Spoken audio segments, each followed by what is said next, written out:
Welcome to LiveDaf, your online Daf Yomi Shir. Shalom Aleichem and welcome back to today's Daf Hayomi Zevachim Daf Vav. We are holding 16 lines off the top of the Amid. Back to the Mishnah.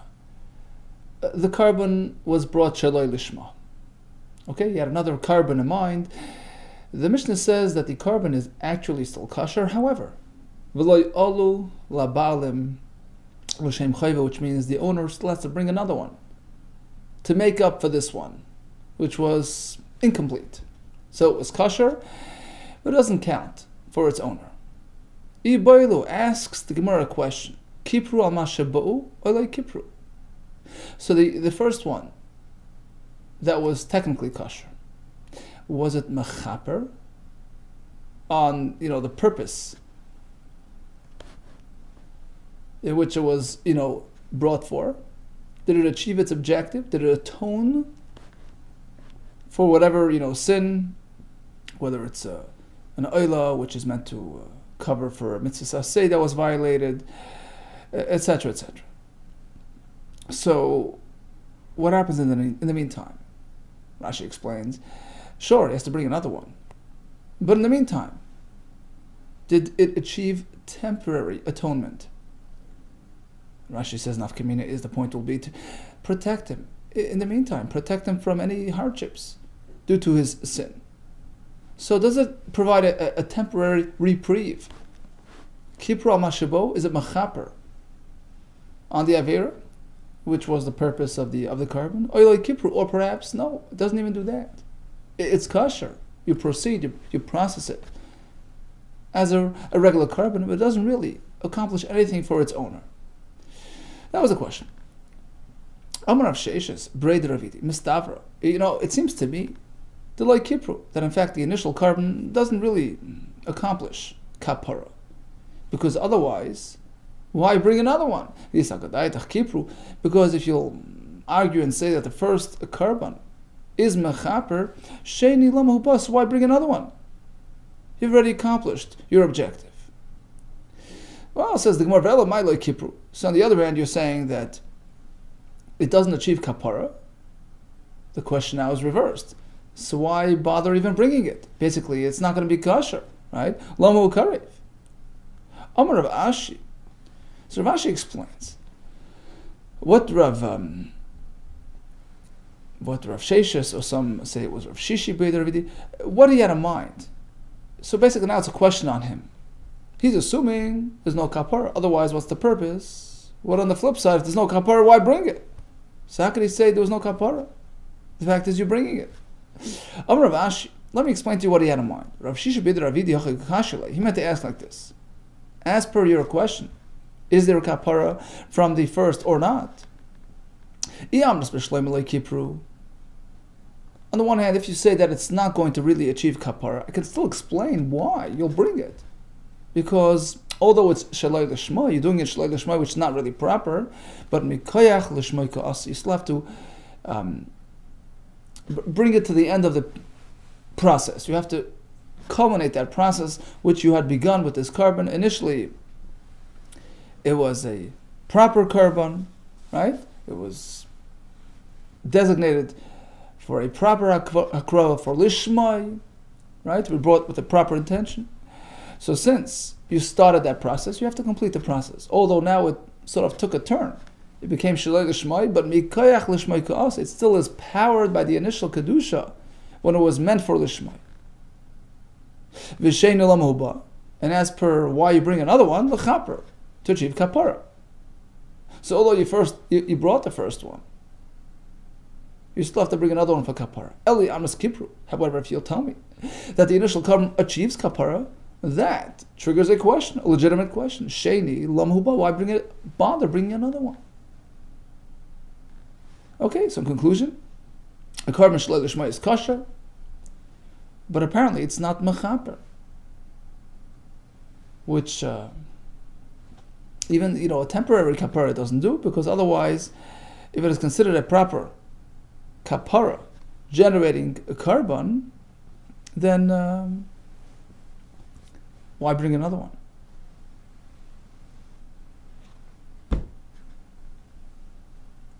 Tesis actually asked a kasha. He says, isn't this exactly what we discussed yesterday? If it's kasha, why can it be meratza? If it's not meratza, why bring it? Tesis leaves it off as a question mark. Tzorchiin, if you understand what the Gemara had in mind with this question. But in any case, the question was, is the first carbon of Shaloi Lishma going to do anything? And the conclusion was, it's not going to be mechaper at all. And that explains why you need another one.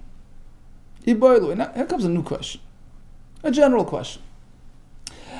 So let's say you bring a carbon oila. You bring it properly, lishmai, with the right intention, for the right purpose. Right? And typically, an oila is mechaper on what? If one violates a mitzvah saseh. He doesn't, shake his lulav, right? So the oila addresses that.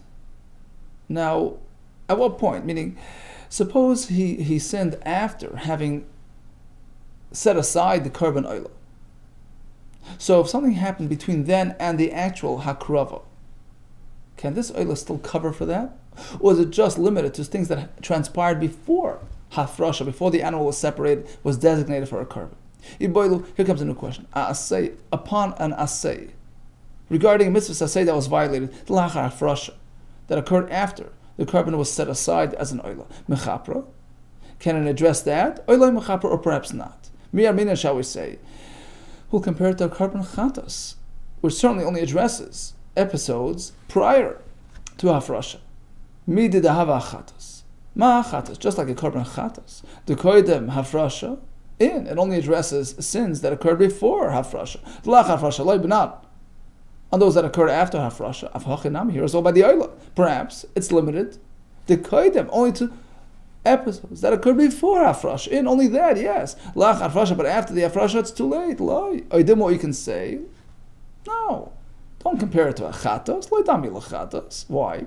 Chatas works very differently than an oila. Chatas is case specific, it's sin specific. Every sin requires its own chatas. There's no bundling like by the carbon oil. It can cover multiple violations of mitzvahs asay. It's not a case specific type of carbon, so perhaps it can cover more than a chatas. The chatas, because in comparison to a chatas, al kol chet v'chet, upon each sin, boila suyay, chad or chatas, he requires a separate chatas per sin. So it's very specific, very personal. As opposed to the oila v'hacha, kivan the ikha kama asay gabei mechaper by the oila. If he would have multiple asay issues, gabei on his record mechaper, the carbon could address all of them together. So perhaps asay lach hafrasha, now mechaper can address even asays that occurred after the hafrasha. So that's the question. To Ashmai comes a raya. Pasuk says v'samach, you lean on the animal, you confess v'nirtz, and then there's appeasement, there's atonement. And the obvious question is, what generates kapara? Does the act of smicha generate kapara? In kapara l'b'dam, we know that the application of the dam on the mizbeach, that achieves the kapara. That's the pivotal part of the process that accomplishes atonement. Shneimar, as the pasuk says, ki hadam hu v'nefesh yichaper, the kapara. It generated through the dam. So why does the pasuk indicate that smicha is related to ritzui to kapara? So what's the point of the pasuk in saying v'samach v'nirtza l'chaper, to tell you how important smicha is? Don't just disregard it as a sort of a side, secondary type of activity. Shim asal is smicha. So if this fellow considered smicha unimportant, shiari mitzvah, just a leftover of the mitzvah, it's a secondary component, not very important, and he ignores it and doesn't do it. The Torah considers it upon him as though he did not achieve kapara with this carbon, but v'chiper. After all, he did have kapara. How could he have it both ways? What does this mean? You did or you didn't. My love, we're assuming the brisa means like this. There is somewhat kapara. The chiper asay the koydem hafrasha. Yeah, the carbon is mechaper on mitzvahs asay that occurred before hafrasha, but not on the smicha violation, which occurred after hafrasha, right? Lo yichiper means asay the smicha. It can't cover for that, for ignoring the mitzvah asay of smicha, because that occurred after hafrasha. Davlei asay. That's a mitzvah asay that was ignored after the lach hafrasha. So apparently that's what the brisa means, to say that a carbon oila can certainly address mitzvahs assays that were violated before hafrasha, but not smicha, which occurred now after hafrasha. So he has no atonement for this violation specifically. There's an answer to your question. After hafrasha, there's no atonement. Amar Rabba, no. Assay the smicha ka'amras. How could you bring any proof from the assay of smicha? It's very different. You see, the smicha obligation is an ongoing, perpetual obligation until the last moment, until the shechita happens. So by the time he violated, it was after shechita. So the act of shechita is sort of the point of no return. That's when the violation actually takes effect. At that point, certainly, it's too late. It's after shechita. What do you want, the carbon to mechaper after it's shechita? Shani yasam, there it's different. The chol kamet lo yishachet. Until the point of shechita, before shechita, ba'amoid usmoich koi. He's perpetually obligated. Go ahead and do smicha. Emas kahavi asay. So when did he actually violate the asay? When was the asay violated and taken to a point of no return? La'achar shechita, only after the shechita. Then certainly it's too late. There's no discussion about after shechita being mechaper. La'achar shechita loikum imbalim. Nobody had a question that a carbon cannot be mechaper on an asay that occurred after the shechita of the carbon. It's too late. Amalei Rafuna bar Yehuda l'Rabbi. He had a question. You know, the Brisa spoke about, on the one hand, it's mechaper. On the other hand, it's not mechaper. You assume that means it's mechaper on regular mitzvahs assays, but not on the smicha. How do you know? Perhaps we can interpret the Brisa a bit differently. When it says keeper, that it achieved kapara, it means gavra. That it covers for the man. Rashi says, Kiper Gavra Al-Kol Asay Shebeyadai V'nitzel B'nai Yisur, and it covers on any mitzvah say that he did and protects him from Yisurim.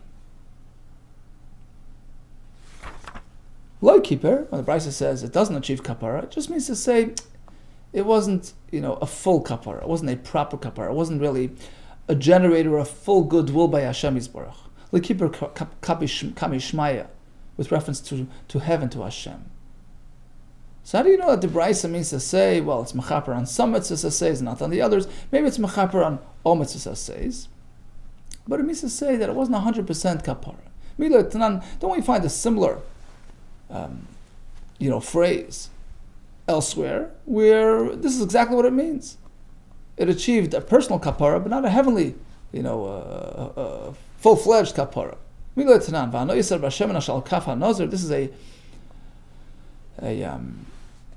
mitzvah. So he gets some oil applied on him, on his fingers and on his head. Okay, so first the kohen puts it on his fingers, and the pasuk says any leftovers is dripped on his head. To achieve kapara. The Brisa continues and explains that the leftover oil upon his head is very important. Im nasan, if he applied the oil on his head, keeper, it was mechaper. But otherwise, vim loy nasan, like keeper, it was not mechaper. That's Rabbi Akiva's shita. That it's very important to have the oil drip on his head, otherwise you're missing the kapara. Rabbi Yechim Nuri Aymer says, no, shiuri mitzvahin. This dripping oil on his head is really, shiuri mitzvah. It's leftover of the mitzvah. As the pasuk calls it, v'hanais, are leftovers. It's not critical to the process. It's important, but not critical. And therefore he says, if it's shiur mitzvahin, bei nitan and bei shalei nitan kiper, whether it was placed on his head or not, kapara was achieved. Umalin olav kilulei kiper. They considered it in Shemaim as if there was no kapara. So it's lacking something in the fullness of kapara. Now, let's try to analyze the lashon, the wording of the Brisa. What does he mean, What do you mean when he said kilulei kiper? It's as though there was no kapara. Ilema, perhaps he means dimbaye leilas lesuyi korban achrina, that he needs to bring, another shipment, another dose of oil, and start all over again. Start from the fingers and move on to the dripping of the oil on the head. Is that what he means? Rabbi Yechim Nuri? He can't be. Harmless. He just told me a second ago. He said that bein nasan, bein lo nasan keeper, whether it was dripped on his head or not, kapara was achieved. So you can't say otherwise. Ella, rather, apparently, what the Brisa means to say, what Rabbi Yechim Nuri means to say is like this, as we had suggested earlier. Down here, it achieves a technical kapara, but in terms of goodwill, fullness of kapara, not yet. Ella, rather, keeper means gaver, the man. Took care of business. Check off. Kapara, yes. But lay keeper means kapishmai. In heaven, it wasn't a full kapara. So apparently that's what the Brisa means over there. Perhaps over here as well, when the fellow missed the smicha, that's all the Brisa means. Chanami. Keeper means that technically there was a kapara, but lay keeper means it wasn't a full kapara. Says the Gemara, no. Your interpretation, the way you understood the Brisa there, is perhaps incorrect. Hasam nami. There in the Brisa as well, when it says keeper and like keeper, it means to say it was a partial kapara and a partial not a kapara. Hasam nami, keeper means matan b'hines, that he took care of the placement of the oil on his thumbs. Yeah, that was done fully. Like keeper means, what is he missing in the kapara process? Matan seroish. He did not achieve that part of the kapara. So basically, the Brisa is differentiating. This was achieved, this was not achieved, and it has to be redone. So Rabbi Yechim Nuri holds that if he placed the oil on his thumbs and failed to do so on his head, he doesn't have to bring a new batch of oil and start from scratch, from phase 1. He can start straight from phase 2, drip it on his head. Right? Because he hadn't really achieved that part of the kapara. And he's disagreeing with Rabbi Akiva, who disagrees, who says, listen, if you haven't completed phase 2 and you ran out of oil, you have to start all over again from phase 1, bring a new batch of oil and start from his thumbs, and then proceed to phase 2, drip it on his head. So it's a sort of a side point, machlekes. How far back do you need to go? But in terms of the terminology, the usage of these words, keeper and lay keeper, it means technically, this was achieved, this was not achieved. And likewise, regarding the missing smicha, we're assuming the Brisa means the same. Some parts were addressed, some parts were not addressed. What was? Regular mitzvahs to say. What was not? The smicha, which occurred late in the game. Too late for the carbon to address it. Tashma. Okay, now we go back to our initial question, which was, can a carbon be mechaper on an event that occurred after hafrasha? Tashma, here comes a riot. Reb Shimon Omer, kivsi atzeres, the sheep that are brought on Shavuos with the breads. Lo mehein boin. What is the purpose of their arrival? Meaning, what are they accomplishing? Asks the Gemara. What do you mean? Kivsi atzeres, the ksvasim on Shavuos. Shlamim ninu, they're karbanei shlamim, meant to be brought with the breads. What do you mean? What's the purpose? Ella, rather, he meant to say seiri atzeres lo mehein boin. What function do the goats, the chatois on Shavuos? What do they do? What do they fulfill? The answer is they're addressing al tumas migdash ukadasha.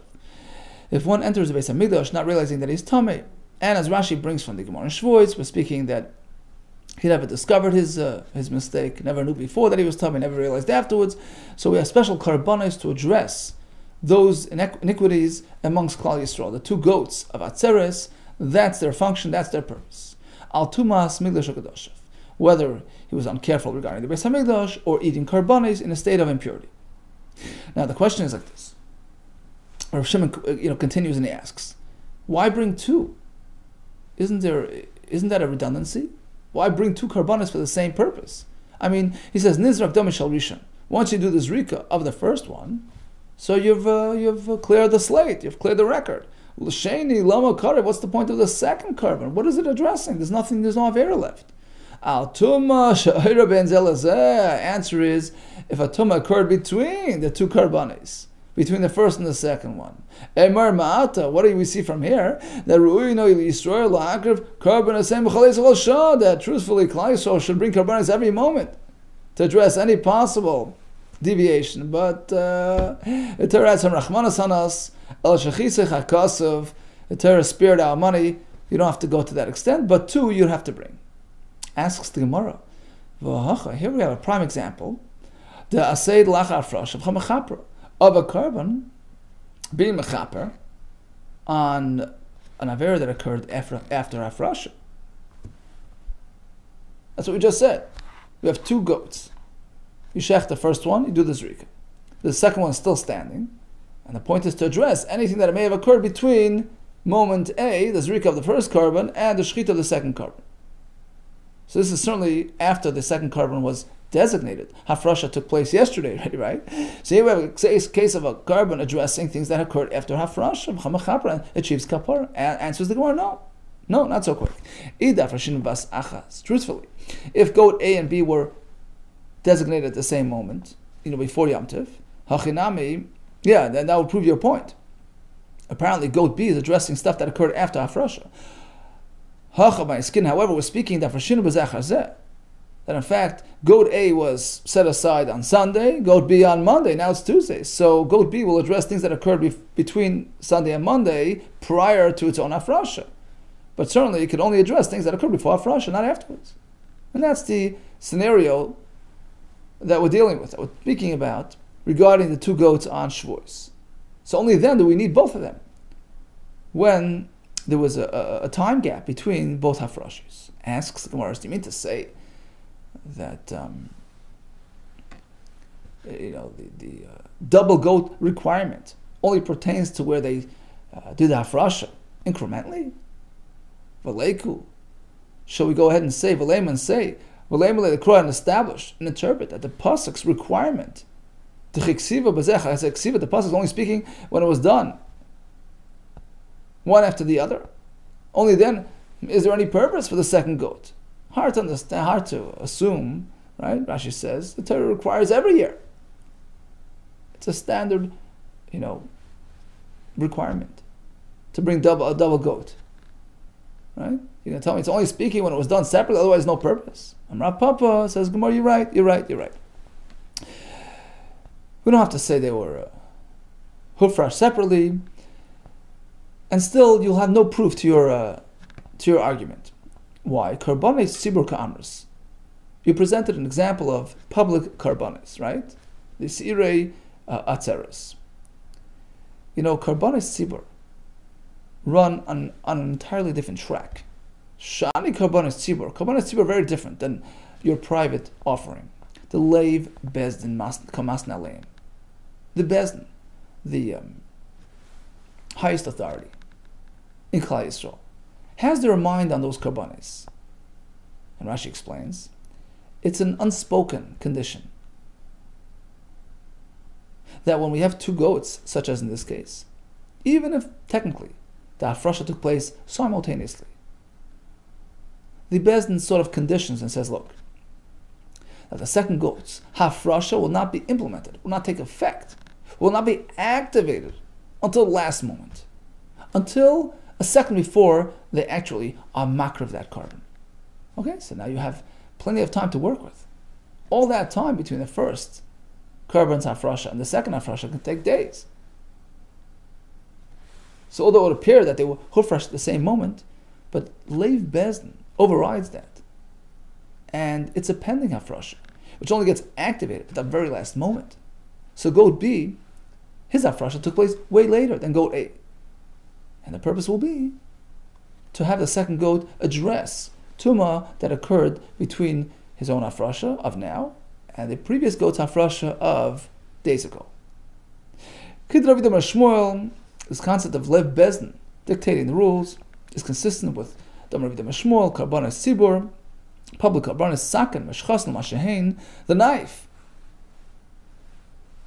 brings it in, invites it, L'Mashehain, for what it's needed. Rashi explains, this is referring to leftover animals. Every day we have a carbon tamid, in the morning, at night. Let's say they were leftover animals. And it's the end of the year. And ideally they should be buying the new animals from the new money that comes in, every year. So what do we do with the old animals that were purchased from last year's funds? So the answer is it goes to Kayit HaMizbeach, it's dessert for the Mizbeach. It's like a donation for the Mizbeach.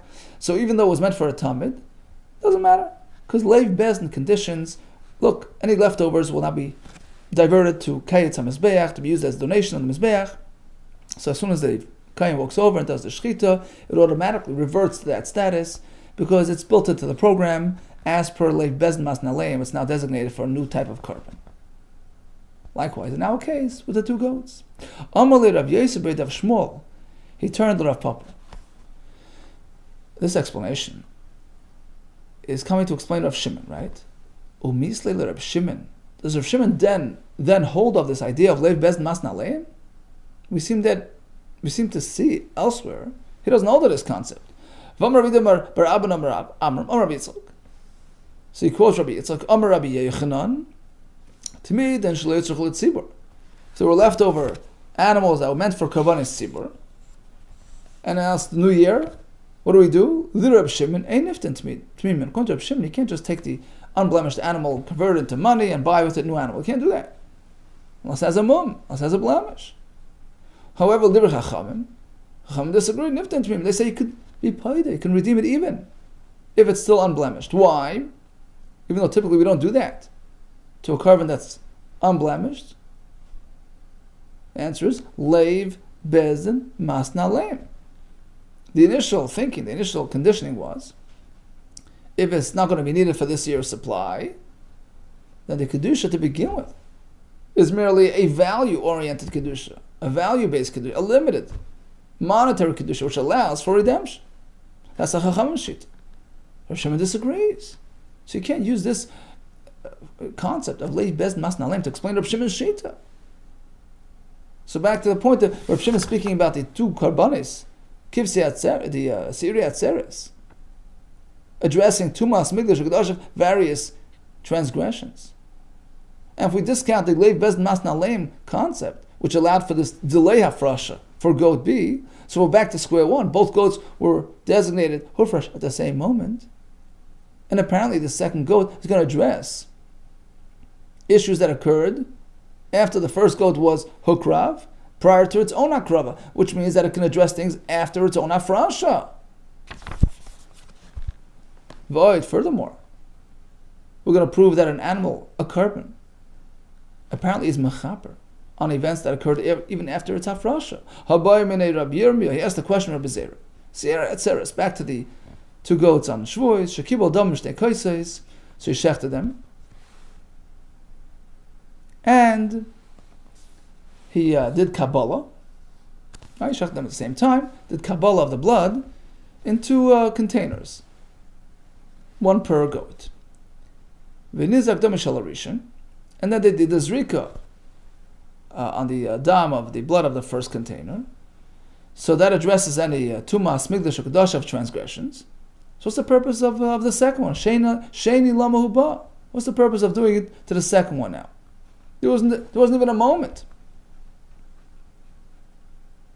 of time between the two animals, the shechita of the two animals. So what possibly could be accomplished by doing the zrika of the second animal? Lama huba, what's the purpose? Al tuma sha'ura ben zrika shal zelazeh. So Zera responds, he says, I'll tell you what, it's coming to address a tuma, sha'ura that occurred, an event, and a violation that transpired between the zrika of the first goat and the zrika of the second goat. So clearly, according to Zera, a carbon could be mechaper, even on something that occurred after its own shechita. Now, that was Reb Zera's response. Now, even Rabbi Yirmiyah in his question, who didn't assume that it can go that far, right? There were three levels here. There's the thing that occurred before Hafrasha. Certainly, a carbon takes care of that. That occurred after Hafrasha. That was our question. That occurred after Shechita before Zrika. According to Rabbi Zera, even that works.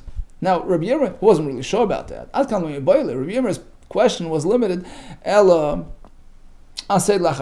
was wondering whether the carbon could be mechaper on a violation, on a asay, whatever that occurred after the shechita. That's why he was wondering as to the purpose of the second goat. And, Reb Zera responded in the affirmative, yeah. The second goat can be mechaper on anything that occurred before its own zrika. Which means to say, even after its own shechita, it can still address that. So that was his response. Rabbi Yirmiyah wasn't sure about asay lachar shechita, but certainly aval asay lachar frashal and baile.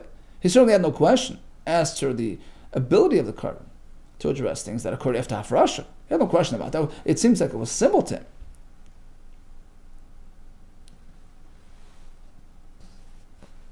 That it would work, even though it happened after the hafrasha.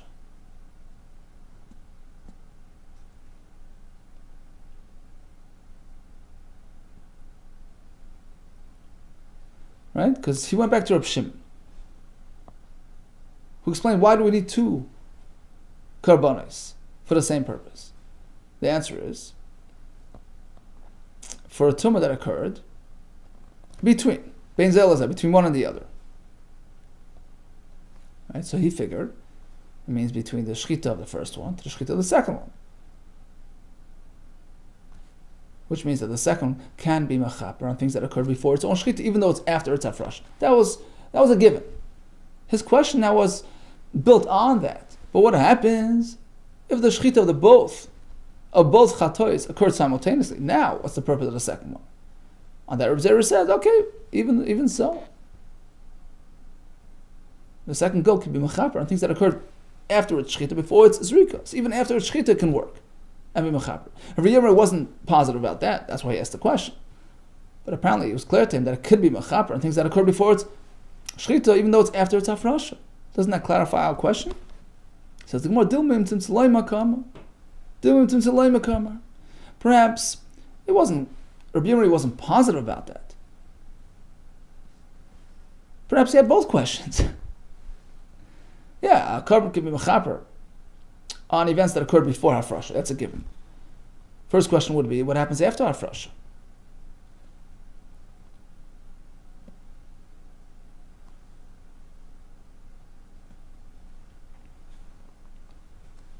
And the next question would be, if you'll tell me that even after hafrasha works, but what happens after shchita? To which Reb Zera responded in the affirmative on all 3. Before hafrasha, the carbon could be mechaper after hafrasha, and even after shchita, as long as it's before the zrika. But as Rashi says, perhaps we don't pass like Reb Zera that a carbon has that broad ability, in which case we're still up to the back to the question, which is unresolved. Can a carbon be mechaper to that extent or not? Okay, so let's just recap today's daf. A carbon that was brought to the Shema is not going to be mechaper, and that explains why you need another one. And then the question was, a carbon to be mechaper, to what extent? Before hafrasha, yeah. But after hafrasha, or even after shchita, that's an open-ended question. All the best to you, and Hatzlacha Rav.